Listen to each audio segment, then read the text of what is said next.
it's been another fun week, hasn't it, Dick? Oh, yes, Tommy, it certainly has. With all these things that are happening over the world, it's getting very tense. Yeah. A lot of things are happening, like, for instance, the Pueblo incident.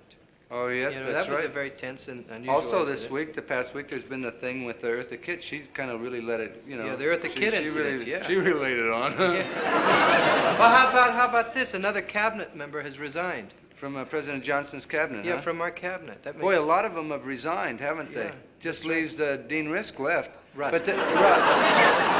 Oh, yeah, the one you're talking about just resigned just a couple of days ago. Secretary Gardner, the did. Secretary of Health, Education, and Hair Fair. He resigned. And another thing that was very unusual is, you know, we lost another airplane, crashed in Greenland, and we lost 4 hydrogen bombs in the Arctic snow. Now, that's disturbing to me, very seriously. Not to me. What do you mean? Well, I think that just simply reflects another change in the hydrogen bomb policy. I mean, we're losing them in the snow in Greenland now instead of the waters of Spain like we used to. I think that's good. I feel like it's a step in the right direction in order to spread democracy, you know? Spread democracy? Yeah. Now, don't you realize that losing hydrogen bombs disturbs all the nuclear people, the nuclear powers who control world politics? Now, that's nothing to do. You don't go spreading. Here's the powers that control the... Maybe they need to be disturbed. No, I don't know. But here are the powers that control world politics, Yeah. that have the bomb, right? The U.S., right? Yeah. Russia, Red China, England, and France. Yeah, but now they've added 2 fishermen in Spain and 3 Eskimos in Greenland.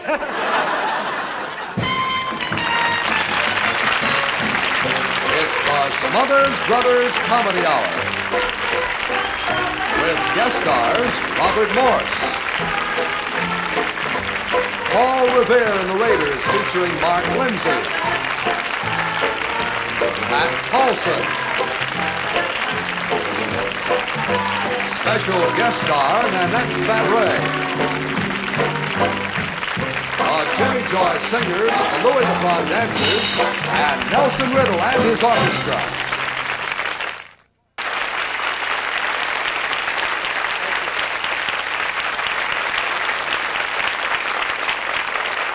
Well, it's been another fun week, hasn't it, Dick? Oh, yes, Tommy, it certainly has. With all these things that are happening over the world, it's getting very tense. Yeah. A lot of things are happening, like, for instance, the Pueblo incident. Oh, yes, You know, that's that was right. a very tense and unusual Also, incident. the past week, there's been the thing with the Eartha Kitt. She kind of really let it, you know. Yeah, the Eartha Kitt incident, really, yeah. She really laid it on. Yeah. Well, how about this? Another cabinet member has resigned. From President Johnson's cabinet, Yeah, huh? from our cabinet. That makes Boy, a lot of them have resigned, haven't they? Yeah, Just that's right. leaves Dean Risk left. Rust. But Rust. Oh, yeah, the one you're talking about just resigned just a couple of days Gardner. ago. Secretary Gardner, the did. Secretary of Health, Education, and Hair Fair. He resigned. And another thing that was very unusual is, you know, we lost another airplane, crashed in Greenland, and we lost 4 hydrogen bombs in the Arctic snow. Now, that's disturbing to me, very seriously. Not to me. What do you mean? Well, I think that just simply reflects another change in the hydrogen bomb policy. I mean, we're losing them in the snow in Greenland now instead of the waters of Spain like we used to. I think that's good. I feel like it's a step in the right direction in order to spread democracy, you know? Spread democracy? Yeah. Now, don't you realize that losing hydrogen bombs disturbs all the nuclear people, the nuclear powers who control world politics? Now, that's nothing to do. You don't go spreading. Here's the powers that control the... Maybe they need to be disturbed. No, I don't know. But here are the powers that control world politics, Yeah. that have the bomb, right? The U.S., right? Yeah. Russia, Red China, England, and France. Yeah, but now they've added 2 fishermen in Spain and 3 Eskimos in Greenland.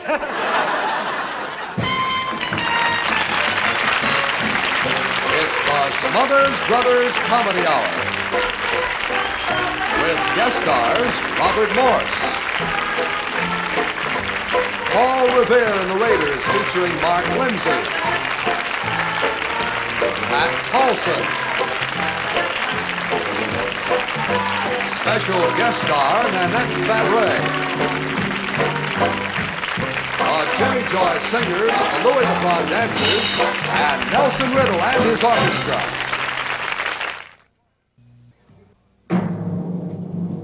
From Television City in Hollywood, ladies and gentlemen, meet the Smothers Brothers.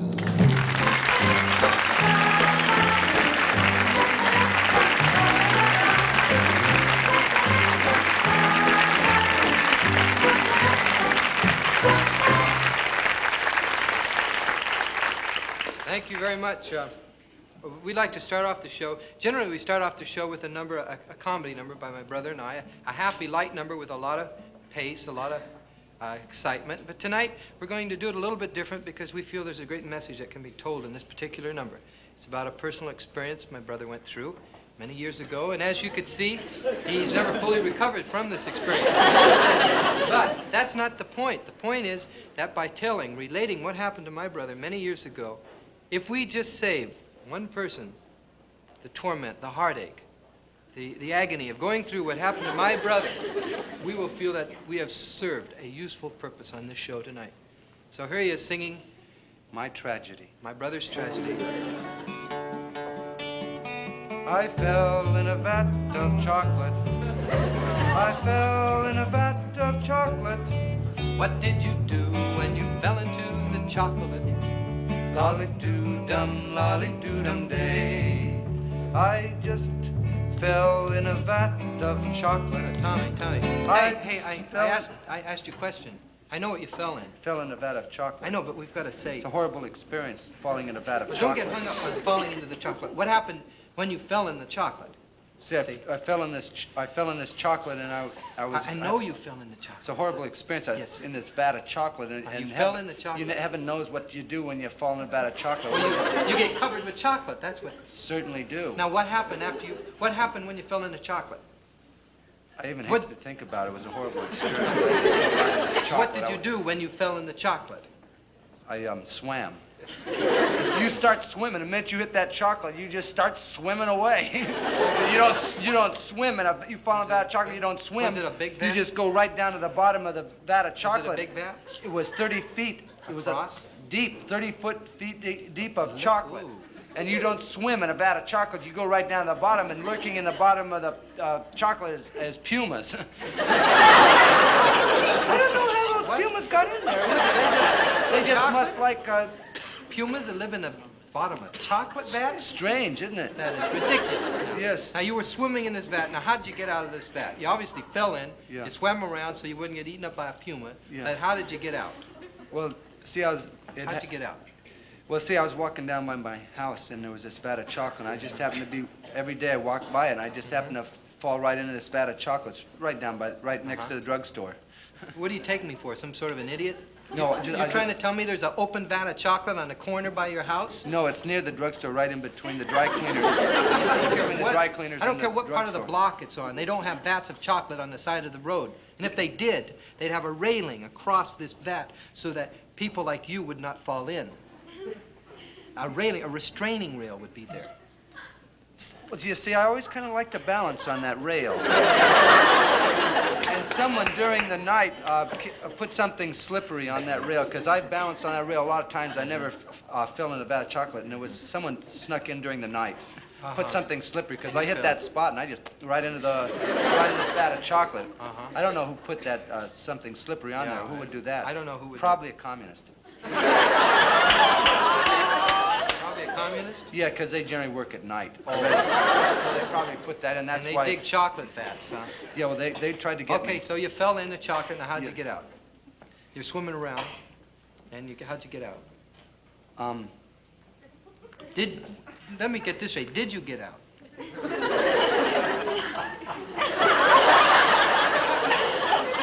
What a dumb thing to say. Of course I got out. Okay, then how? I yelled fire.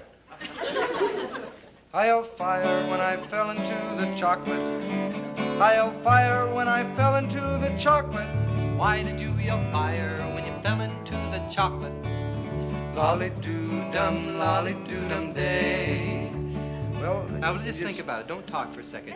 You I fell in a vat of chocolate. A communist made you fall in the It was chocolate. a communist conspiracy. A conspiracy. They were working on the domino thing. Okay, whatever that means. You were in the chocolate. You were in the chocolate. Now, you were scared. You were uptight, right? You were frightened. I yelled fire. Well, you were in an alien environment. Yes. Hot, sticky chocolate in your eyes and in your nose and your ears. What possessed you in Ooh, this? that's awful. Yeah. What possessed you, falling in liquid chocolate, to yell fire? I mean, that is ridiculous, Tommy. I mean, you yelled fire. Yeah. Ridiculous, if you ask me. Certainly is.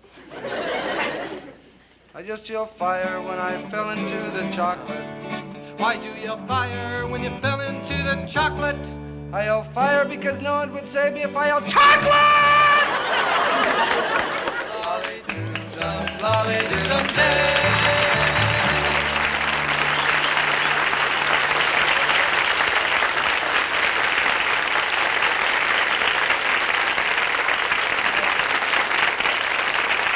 Thank you very much. Thank you. We think we've got a real great show for you tonight with I some hope of... somebody learned something by that, Tommy. Yeah. Don't hang around on rails. And chocolate things, Yeah. you could get cavities. That's right. We've got a great show for you tonight with some of our favorite people. Right, that's right, Tommy. And right now, why don't you introduce Paul Revere and the Raiders? Are they here?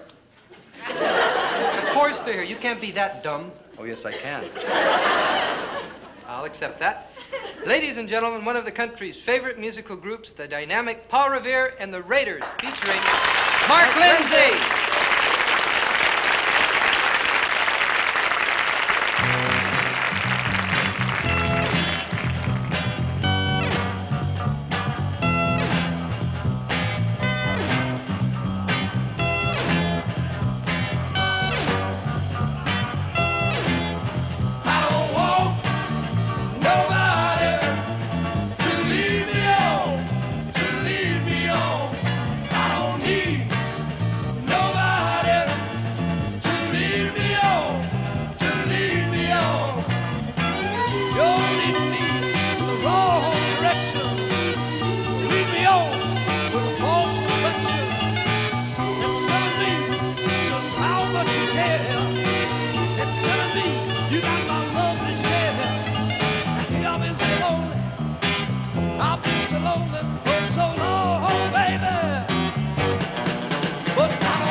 The biggest complaint among teenagers today is of interference by their parents, especially when it comes to dating. Now, the most famous love story of all time, of course, is Romeo and Juliet. And that story was just of that, parental interference. Now, what people aren't aware of is that Romeo's mother was actually thinking of her son's welfare. Now, tonight, we would like to recreate a scene between the two and let you, the viewers, judge for yourselves. Now, playing the part of Romeo is my brother Tom, and playing the part of Romeo's mother is Miss Nanette Fabray. And I'd like to say this wasn't her idea.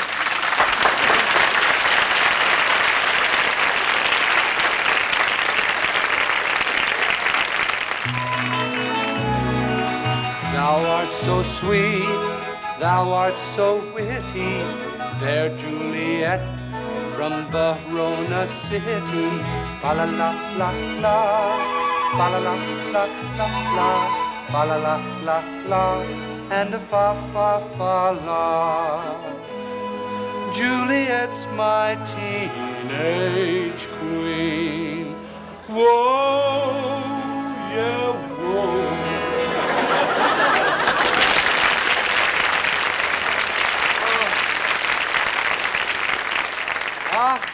Sweet Juliet, I can't wait till I see her tonight. I'll run to her balcony and I'll call out, Hark! That's her father's name, Hark. Hey, Hark! Can Juliet come out and play?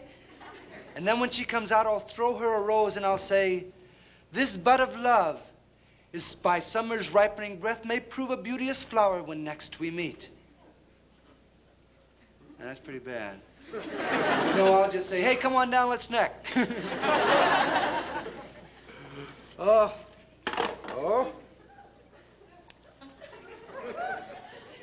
Oh, Romeo, you're a handsome devil. Romeo?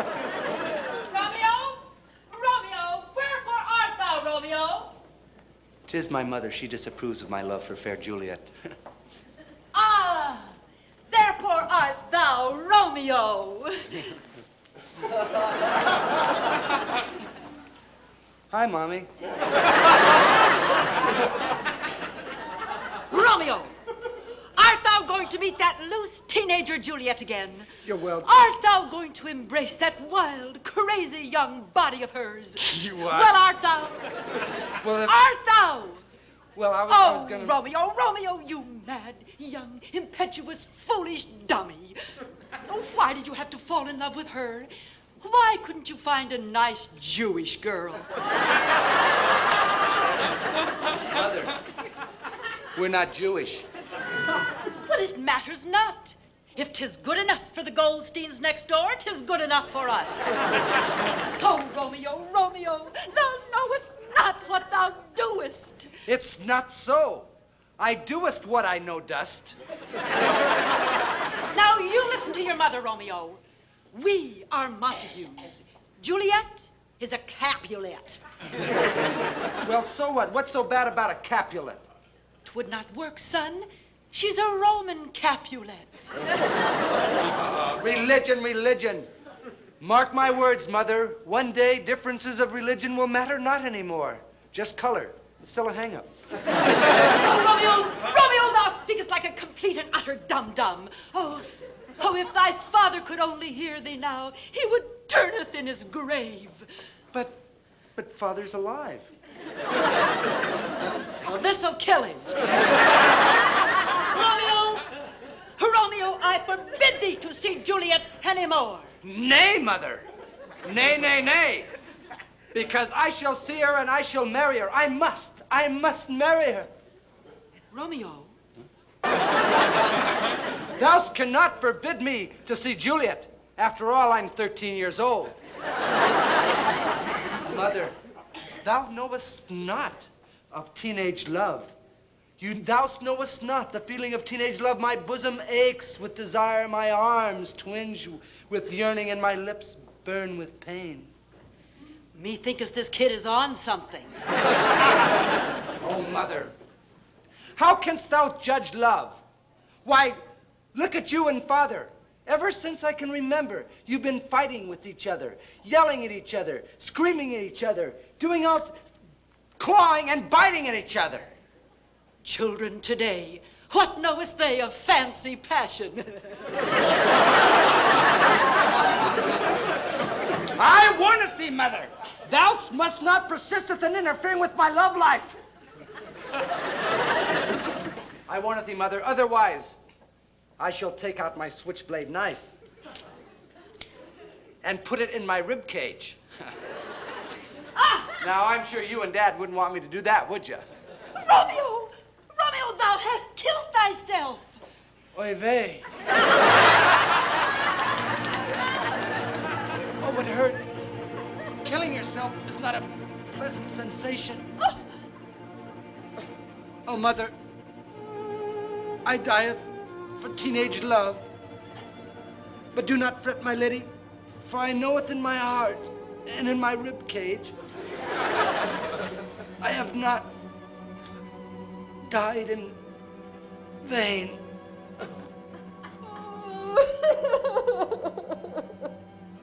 But then again, The world will surely learn and benefit from this, and parents all over the world will realize that young lovers never can be parted. Oh, Romeo, Romeo. Unless, of course, one of them kills himself. Adieu, mother, adieu. Oh, Romeo. Oh, say goodbye to the Goldsteins next door.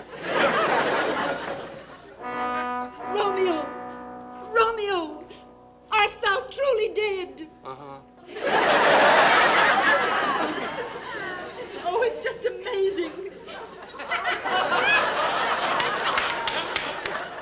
For a 13-year-old boy, how quickly he was losing his hair.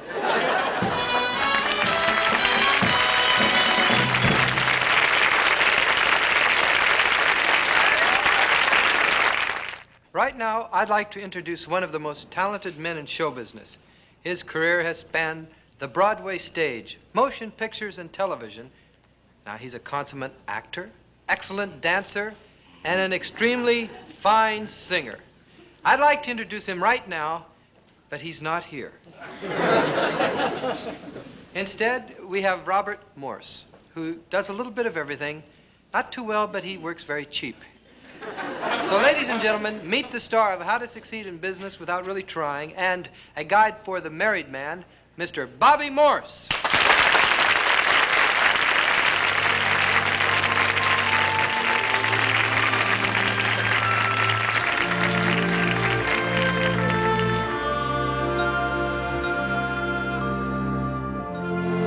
All I want is a room somewhere far away in the cold night air with one enormous chair. Oh, wouldn't it be lovely? Lots of chocolates for me to eat. Lots of coal, making lots of heat. Warm face, warm hands, warm feet. Oh, wait, it'd be lovely. Oh, so lovely, sitting up so bloomin' lovely. Still, I would never budge till spring crept over the windowsill. Someone's head resting on my knee, warm and tender as they can be. They take good care of me. Oh, wouldn't it be lovely?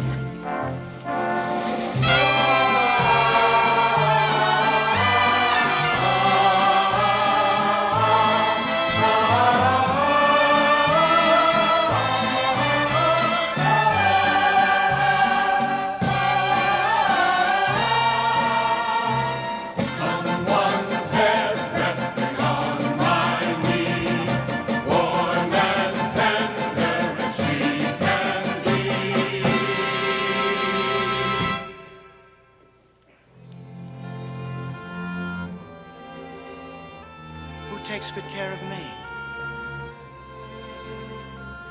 Or wouldn't it be lovely, lovely, lovely, lovely, lovely.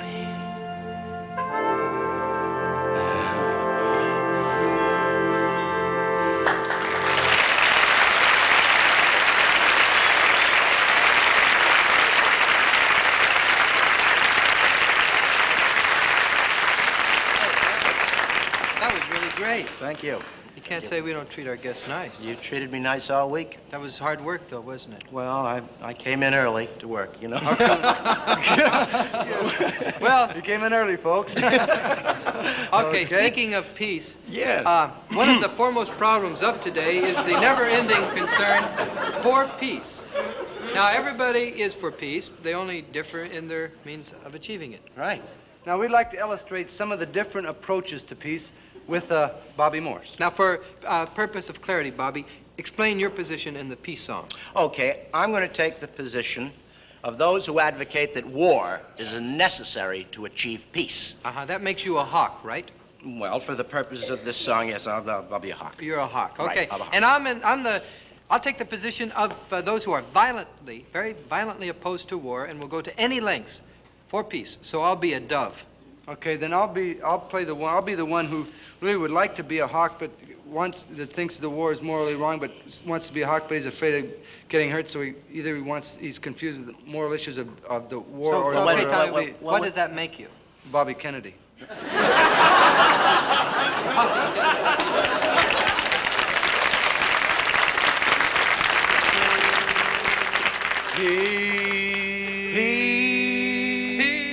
Peace. Peace is our goal, that's what we're for. We will have peace. But first, let's have war. Tell it like it is. Yeah. I'm upset and angry and eager for peace. I'll kill anybody who doesn't love peace. If we really want peace, we could have it today. If all of our enemies would see things our way. Convince them with soldiers and a bombing increase. We might wipe out mankind, but at last we'll have peace. So wage a war for peace. Drop a bomb for peace. Shoot a gun for peace. Kill everyone for peace. Oh, peace is our goal. That's what we're for. We will have peace. But it won't be through war. Wrong, Bobby. Wrong. Tell it to him. I'm upset and angry and eager for peace. Nothing can stop me in my march for peace. Let's march on the Pentagon insisting on peace. We'll call them warmongers, they'll call the police. But we'll remain firm until peace is found. We'll stand up for peace until they knock us down. So do your best for peace. Protest for peace. Never stop for peace. Kiss a cop for peace. Oh, peace is our goal. That's what we're for. We will have peace. Make love, not war. Yes, friends, peace. Peace and war and peace. You know, we are a peace-loving nation that always seems to be fighting wars. Now, this confuses a lot of people, especially our enemies. Well, it even confuses most Americans. Let's face it, friends, war is a terrible thing. It's a terrible, bad thing. What is war? I'll tell you what war is. War is soldiers in parades, marching into battle in fancy uniforms, traveling to foreign lands, fellow man joining to slay an enemy far away from home, far away from the wife, the kids, and the responsibilities. War is saving villagers from the domino theory or the Red Menace. Drinking and carousing around, that's war. Drinking and carousing around with liberated women and girls throwing themselves at your feet. No wonder wars are so popular. But, friends, peace is popular too. Everybody says they want peace, but they always support the war. And then there's some of them that want the war, but then they want to have peace. And then a lot of times that people walk around and say that they would like to have peace, but then again, there's the problems of no wonder Bobby Kennedy's confused. Oh, peace. Peace is our goal. That's what we're for. We will have peace. Make love, not war.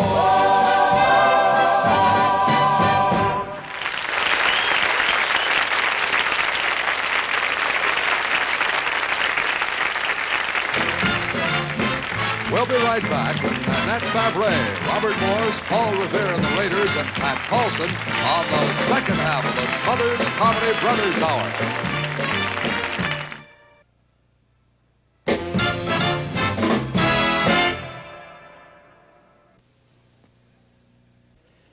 Generally, when there's an open spot on the show, I get to do a solo, sing a solo. I've done a number this year, a number of them, and the reason I get to do them is partly because my brother and I, well, it's our show. Well, we do have a very fine vocal group on the show, and they're called the Jimmy Joyce Singers. They're really a great group, and we thought it might be interesting to hear them sing a song on their own, and it's a song called Hey, Mr. Sunshine. Now, the unusual thing about it is that the song was written by two young men in the group, Milt Chapman and Rick Lip. Now, that's not a typographical or slip of the tongue, folks. Its name's Rick Lip. So here they are, the Jimmy Joyce Singers singing, Hey, Mr. Sunshine.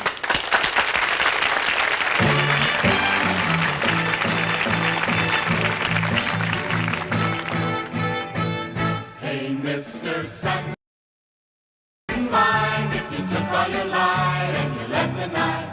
Take away the day, everything is okay. But she's got her guy. My God, and in his eyes are all the sunny skies that I need. So take away your sunny skies, she's got you in her eyes. Hey, Mr. Sunshine, I wouldn't mind if you took all your light and you left the night. Take away the day, everything is okay. She turns me on in so many groovy ways. I would be just as happy without any day. Mr. Sunshine, take away your light. Hey, Mr. Sunshine, take away your light. Hey, Mr. Sunshine, hurry, Bring us the night. Bring us the night. Hey, Mr. Sunshine, you can go and say gone. Mr. Sunshine, the way that she turns me on. Mr. Sunshine, please don't turn on the dawn. Hey, Mr. Sunshine, I wouldn't mind if you took all your light and you left the night. Take away the day, everything is okay. Mr. Sunshine, he's got you in his arms. Sunshine, she's got you in her arms. Sunshine, she's got you in her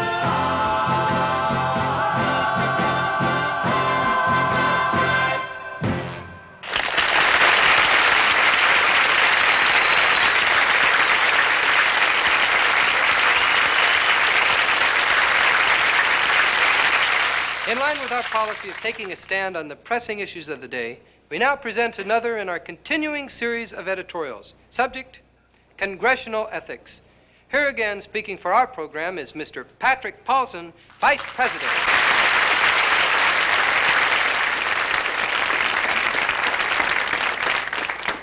Good evening. Everywhere you go lately, you hear this senator or that congressman accused of padding expense accounts, milking campaign funds, or engaging in some form of financial hanky-panky. Now, we deplore this loose, unpatriotic talk. It can only lead to investigations and convictions. Before long, no one would be left to run our government. Of course, there are abuses, but usually there are reasons. These lawmakers don't like to take graft and big bribes, but how else can they get the money to buy votes? They can all make great records like Everett Dirksen. And all that fuss about the senator who rented a yacht at government expense and threw a series of wild orgies. Picky, picky, picky. What do they expect him to do? Spend 6 years staring at those crummy cherry trees? A lot of these criticisms don't even make sense. I read an article that said, actually 2 pages, that said how to prove how corrupt our congressmen are. And another 2 pages complaining that they never show up for roll calls. If they're so crooked, who wants them around? This is not to say that we condone Lewis' conduct. We feel that when a man is elected, he immediately forecloses the abdication of all rights, more or less acting with favor upon itself. Or in the immortal words of Adam Clayton Powell, a public office is a public trust.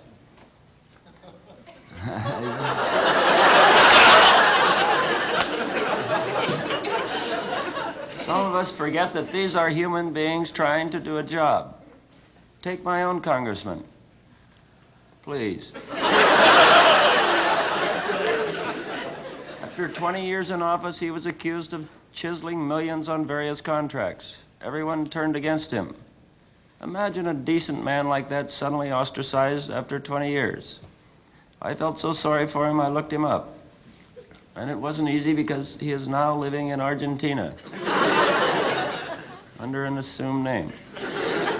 In conclusion, let's all remember that we have a government of the people, for the people, and by the people. And there are very few people in our government that you can't buy. Thank you. If you wish a copy of the preceding editorial, send a self-addressed stamped envelope to editorial, Box 1763, Beverly Hills, California, zip code 90213.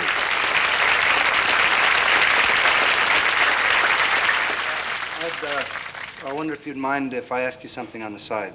Okay. Well, what side? This other side probably is better. That's my best side anyway. Yeah. In view of the editorial you gave on congressional ethics, I thought it might be a good time to ask you about a few rumors that have been circulating.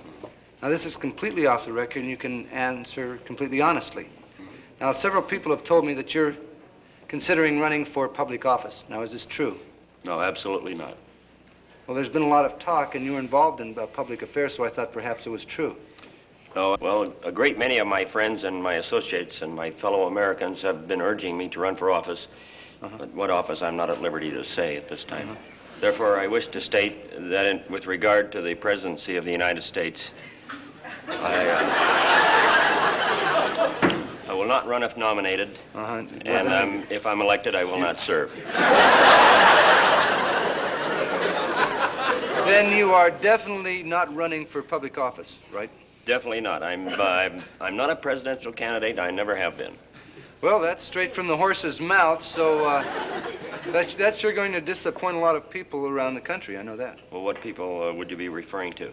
Well, quite frankly, the show's been starting to get a lot of letters from clubs that are springing up around the country that are advocating Pat Paulson for president. Let me say this about that. I have no connection with my clubs throughout the country. They're nothing more than small groups of unsolicited, over-enthusiastic supporters of a great man. Then you actually have nothing to do with these clubs at all? Not only do I have nothing to do with them, I've really tried to dissuade these people from backing me. I've spent large sums of money, these clubs. I've traveled around the clubs in the various parts of the country. I've met these people face to face, and I've told them that I'm not interested in being president. Well, I guess that settles that then. So, I certainly hope so, and I appreciate this opportunity so early in my campaign to make my position clear. And thank you, Tom. And thank you. Thank you, my fellow Americans.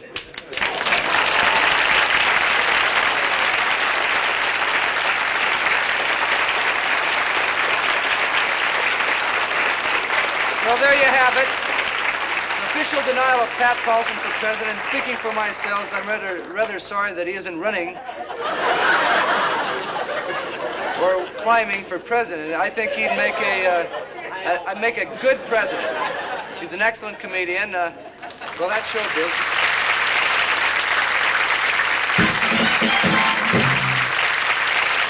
Once again, Paul Revere and the Raiders featuring Mark Lindsay. I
Tonight, ladies and gentlemen, the subject is shoes.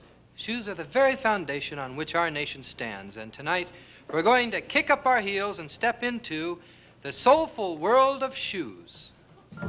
Yes. And just for you, folks, a really big shoe. Moving right along now, here's Bobby Morse's shoes. And Nanette Fabray in her socks. Hey, now, wait a minute, guys. Nanette, now what's the idea? This is a shoe number. You're wearing socks. Well, I'm socking it to him, baby. Oh, I get it, a little soul humor. Okay, and to keep moving, here's Paul Revere. And his Raiders. And of course, Hey, Sam, pan on back, will you? Sam, kick on. Now, hey, Tommy, did you see that? Yeah. Isn't that a little strange? no, not for Hollywood. And the occupation and even the personality of an individual often can be determined by the shoes he's wearing. Now, there are literally thousands of different kinds of shoes. There are baby shoes. There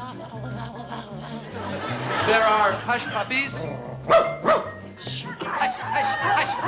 And there are shoes for little girls like Shirley Temple. And if I'm elected, I'll put a chicken in every pot, and a pot in every garage, a garage in every walk, on a bump and a rock, and the sea hole in the bottom of the sea, and the green grass blue all around, Okay. the green grass blue all around. Cool it. And there are cowboy boots. Howdy, stranger. Howdy. I reckon you're here for the big dance. Yeah, when does it start? Right now, dance! There are a great many famous quotations associated with shoes. For example, he died with his boots on. Here's another one, Dick. Yes. I sure wouldn't want to be in his shoes, but I'd sure like to get in her shoes, though. Say, you've got a big pair of shoes to fill there, kid. I know I do, ma'am, but I'm going to follow in my father's footsteps. Oh.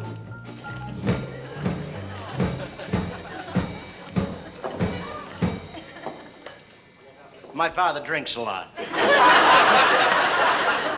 Shoes are immortalized in song and dance. Who can ever forget? Tell me when. Now. Give me the old soft shoe. I said the old soft shoe. A one, a two, a doodly-doodly-doo. And who can ever remember? Give me the old hard shoe. I said the old hard shoe.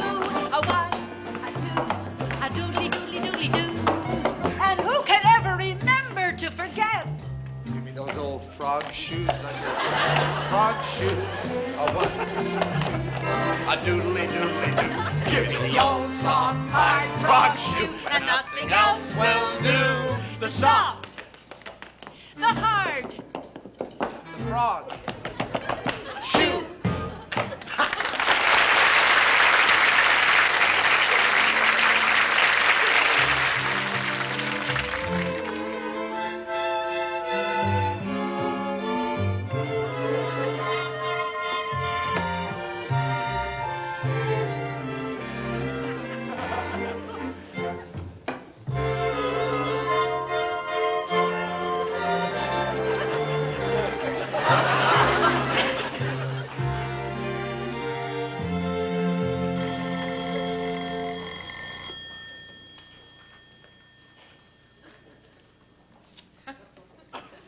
Sorry about that. You've reached a disconnected foot.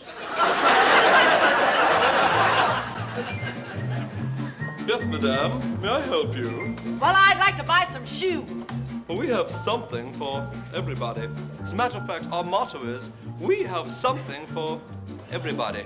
Well, I hope so, because I have such a hard time finding shoes for me. Well, you've come to exactly the right place. Just try on I just hope so. this little number here. Right? Just put your little tootsie right up here. There you are. You'll love this number. Right. Beautiful. Does wonders for your stockings. Right. There. How's that? Well, so far, Yes. so good. Right. However,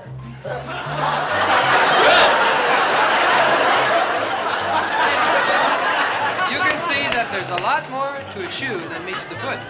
There shoe is, and sometimes we forget, but there are those who always are there to remind us. Yes, sir. Friend Friends and neighbors, we're gathered here for one purpose. Yeah! To put an end to the sinful way that we treat our shoes. Yeah! In our unthinking, callous ways, we have forced our shoes to do our dirty work. Why, we're nothing but a bunch of toe-scuffing, shoe-hurting shin kickers. Yes, is that right? No! Is it? No! It ain't right, is it? No! You bet your boots it ain't right. And verily, verily, I say unto you, we should love our shoes. Yeah! Shoes are made in the image of man's foot. They're just like people. Yeah! They got a soul begging to be saved. They got a tongue. They got a tongue that never takes the name of thy foot in vain. And skin of every race, color, and creed, size, and style. And you know, you never seen a shoe at a riot unless there was a man in it. They got taps for making a joyful noise.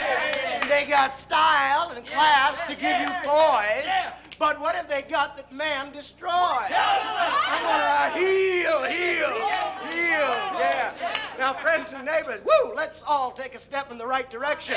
Now, listen to me. I got shoes. I got shoes. I can't hear you. You got shoes. You got shoes. All God's children got shoes. And these are some of the shoes that you wear now and then. You don't know just where and you don't know just when. Some of the shoes that are worn out and then you get them repaired and you wear them again. Yes, these are some of the shoes that you wear for a while. They come into fashion, you know what it's not. All kinds of shoes and they all go in twos. You get a kick out of Shoe City shoe. I love, go get a shine on your shoes, shoes, shoes. Shoes, shoes, shoes. Shoes, shoes, shoes, shoes, shoes, shoes. Shooby-dooby-doo. Shooby-dooby-doo. Shoes. Yeah, shoes.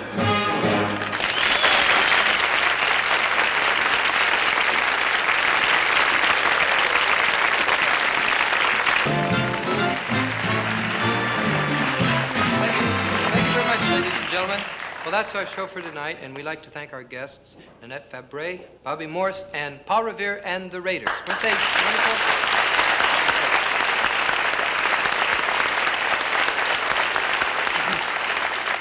Next week, our guests will be Arthur Godfrey, Jackie Moms Mabley, and an exciting great group from London, the Bee Gees. We're really looking forward to next week's show, and we hope you could all join us. Yeah, before we say goodnight, there's something, in the world we're living in now. There's something in this world we're There's living something in this world we're living in now that's something's wrong, and each of us in our own way, including you, in your clever way, me in my stumbling way, and everybody out in America are understand. seeking a way to find out the truth of life as the river flows, the flowing of life, changing ever different as we find our way. And I've written a song of search. You mean you've searched? I have searched for the answer, and this is a song of my seeking. I'd like to do it. I know it's kind of spur of the moment Well, thing. I mean, but- this is the closing credits. Yeah, I'd Tom. like You to do it. Could I have? Get your guitar. Thank you very much. This is a song of seeking, a song of longing, a song of search, a search for the truth. Okay.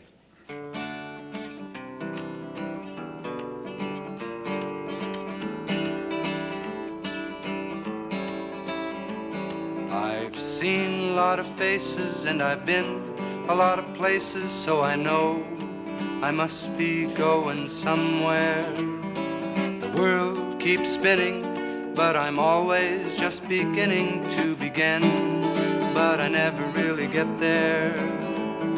The times and the seasons go on, but all the rhymes and the reasons are gone. I know I'll discover after it's all over and done, I should have been a nun.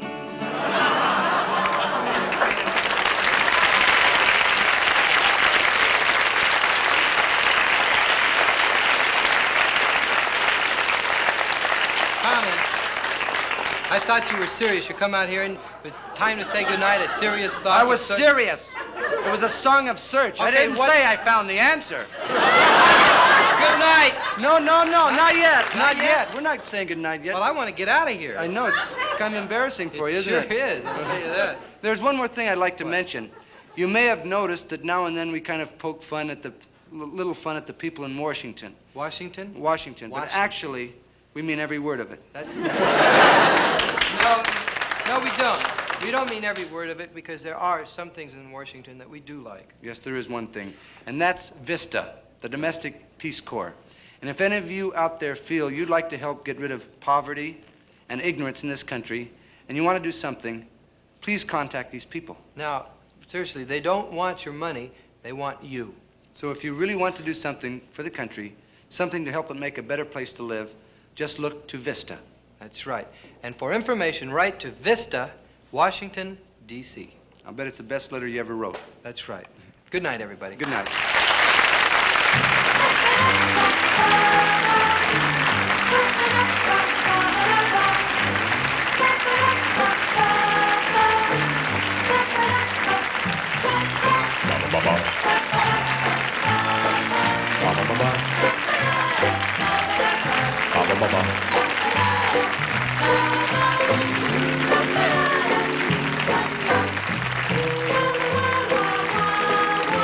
Too Much Talk was pre-recorded. This is Roger Carroll.